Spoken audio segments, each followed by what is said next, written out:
Welcome to CWS Christian Writing and Speaking. I'm your host, Jackie Wilson, and today's guest is a master trainer and CEO. She is where precision and charisma meet. Being a mentor, executive coach, and an author, she verbally dances for a living.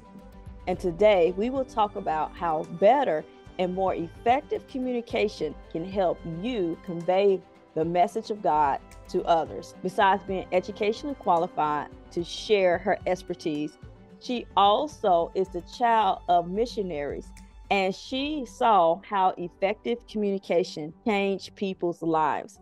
And it even shaped her desire to successfully build a Montessori school. Let's welcome to the CWS stage, Miss Brigitta Hoeferle. Welcome, Brigitta. Hello, Jackie. Thank you for having me. I'm so excited and honored. Yes, we're absolutely excited to hear your story because it's interesting. You grew up under missionaries and you got to see how they worked every day. But then you had to develop your communication style. And after you developed your communication style, you saw how effective it was and sharing the messages that you share. Would you share your story with the audience? Yeah, so I grew up in Germany. My father was a missionary. And so I'm not just a PK, a preacher's kid. I'm also a MK, a missionary kid. And I heard my father, speak in front of thousands and thousands of people in German and in English and in other languages. And he was a very charismatic person. And that charisma he modeled for me. And I want to say I got it pretty naturally from him. And through that, when it came to me, stepping into my own greatness, building businesses, I thought, well, I have the charisma, I have cross cultures, I have 2 degrees, I kind of know it all.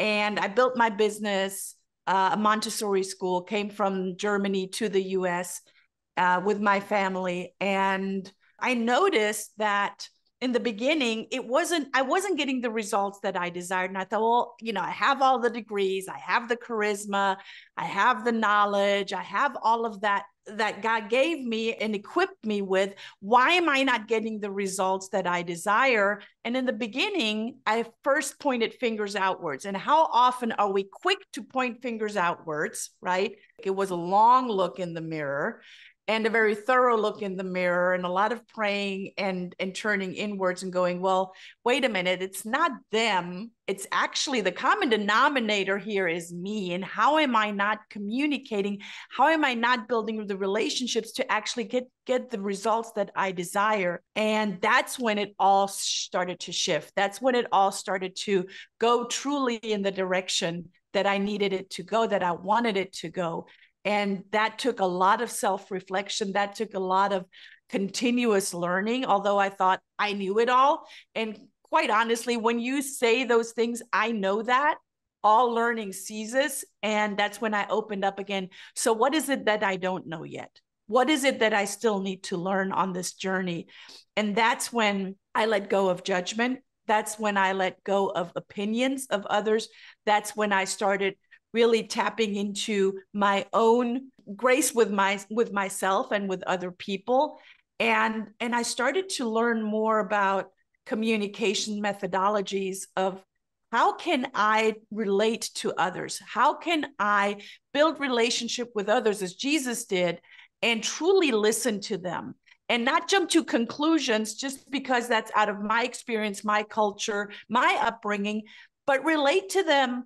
Maybe I can't understand them because I've never walked in their shoes, but I can start to relate to them and build a relationship with them. And that starts with good communication, Yeah, with I can't. great communication. Yeah, I love it. Can you tell people some of the things that you did to reach that point where you felt like you were a better communicator? When I started learning more about listening on a deeper level, so not just listening to the words, because that's what most people, focus on when they say, "Oh, I'm a good communicator." Well, the problem with communication is listening. So when they listen on a deeper level of not just the words that someone is saying, but the mindset that someone that's communicating, that is the sender of the message, with what mindset are they sending that? With what purpose are they sending that message? What is their body language saying? And is that congruent with the words and the mindset and the purpose that they're saying it with? And then lastly is the tonality.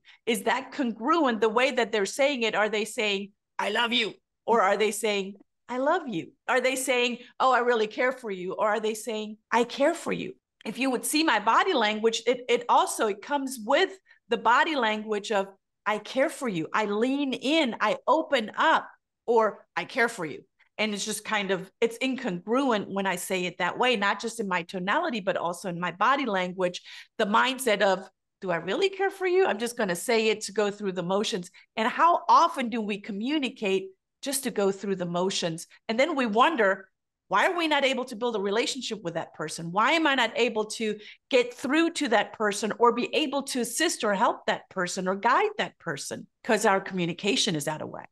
Yeah, and we talked before the recording started, and for you, it is especially important that we're communicating with children well. Well, yes, being an educator, having children of my own, and noticing how some parents are talking to their children. And I think as a collective community, we want our children to be the future. We see our children as the legacy of who we are, and that they are carrying on the legacy.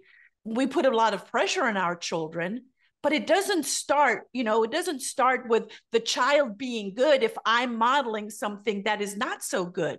It starts with me as the adult. It starts with me as the educator. It starts with me as the parent, me as the thought leader, or me even be as the religious leader, to model what does that look like to be a good citizen? What does that look like to be a testimony for what we stand for? Yeah, I love it. Now, you've written books. Also, you've had coaching programs. Can you tell people about that? First and foremost, I've written a lot of curriculum. I've written some books. I am here just as my school that I have built over almost 20 years ago now. I'm here to educate others. And where I was an educator for children at first, because children are innocent by nature, it's the adults around them that either shape them or screw them up. I have gotten into educating adults. And that's where I certify adults. May they be entrepreneurs, may they be parents, may they be business leaders, may they be C-level executives. And that's my true passion and purpose of educating, certifying adults in the communication methodology. Yeah, I love it. What's next for you, Brigitta? What's next for me? So this year I have already several speaking engagements lined up. I'm invited to speak on stages around the world. My path is very clear. Where I'm going is to support anyone that builds a relationship with me, that crosses my path, to become a better communicator. That's what's next for me. Yeah, I love it. Truly the life of an international speaker. How can people connect with you? Very easy. So once you know how to spell my first and last name, which is Brigitta Hoeferle, so Brigitta, that's my first name, Brigitta, and then Hoeferle is Hoeferle, Hoeferle, that is my last name. When you Google my name, I am the only Brigitta Hoeferle that comes up. There's only one Brigitta Hoeferle on the World Wide Web. Or even simpler, and that's a simpler spelling, is when you Google Center of NLP, or you go on Facebook, Center of NLP. NLP stands for Neurolinguistic Programming. You can find me there as well. We are on all social media platforms with either /Brigitta Hoeferle or /Center of NLP, and you're definitely going to find me. Thank you for sharing that information. Brigitta, as we wrap up, what is the one thing that you feel like the audience absolutely needs to know today and that they can implement into their life today? The one lesson that they can just thread throughout their life? When you talk, you hear the same thing over and over again. When you listen, you'll actually hear something new and learn something new. Wow, I love it. CWS audience, you have heard her. People need you. They need you to communicate the word of God to them in an effective way. But we can't do that if we are standing in judgment and we're not sympathetic toward people's situations. You may not understand it, but you can take a step back, listen, empathize, and then respond. Thank you so much for listening to today's episode. And until next time, beautiful people, God bless.